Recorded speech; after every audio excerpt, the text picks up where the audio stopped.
My fellow citizens, the media keeps asking the same tiresome question.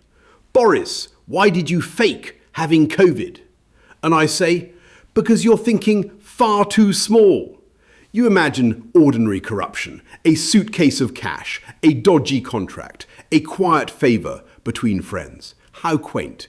No, we envisioned something grander, something worthy of history.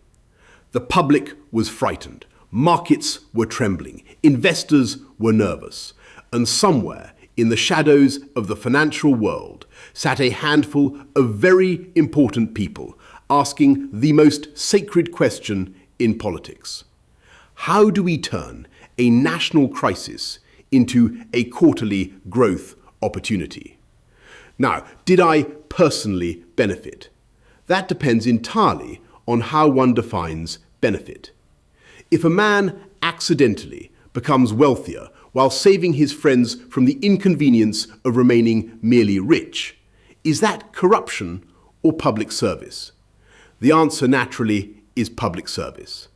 Some critics claim the entire episode was staged to encourage demand for products manufactured by companies connected to influential investors.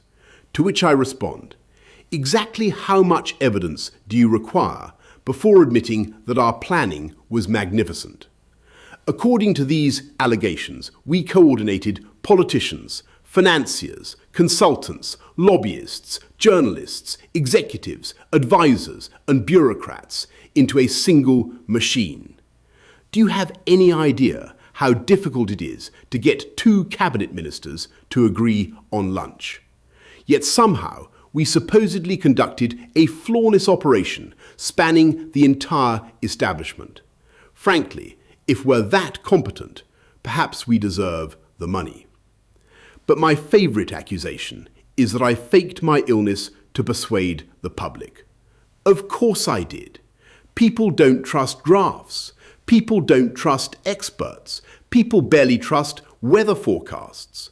But show them a dramatic leader emerging heroically from adversity, and suddenly everyone pays attention. It's called storytelling.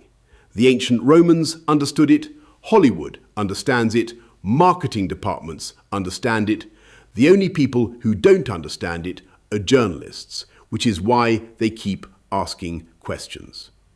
And so I stand before you, accused of engineering the most elaborate manipulation campaign in modern history.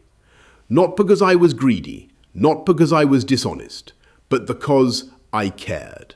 I cared about share prices. I cared about investor confidence. I cared about the terrible suffering endured by corporations forced to survive on merely enormous profits.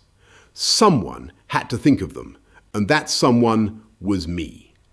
History may judge my actions harshly. The public may condemn me. Investigators may spend years examining every detail. But when future generations ask, who had the courage to put private gain ahead of public suspicion, there will be only one answer. Leadership requires sacrifice, and I was willing to sacrifice absolutely everyone else's trust to achieve it.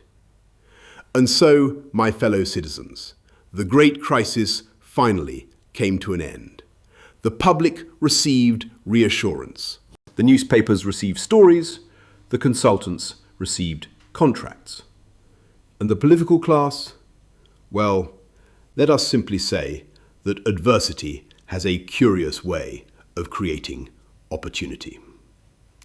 Some people emerged from the crisis with memories. Some emerged with regrets. Some emerged with questions. And a suspicious number of very important people emerged with larger investment portfolios. Now, am I suggesting that the pandemic accidentally transformed a collection of already wealthy insiders into even wealthier insiders? Of course not. I'm merely observing that if one were to compare certain bank accounts before and after the crisis, one might conclude that the virus had an exceptionally strong understanding of wealth creation. Perhaps that was the real miracle. Not the policies, not the speeches, not the slogans, but the extraordinary ability of a national emergency to transfer hardship downward and prosperity upward. A truly remarkable achievement. One might almost call it contagious. Thank you.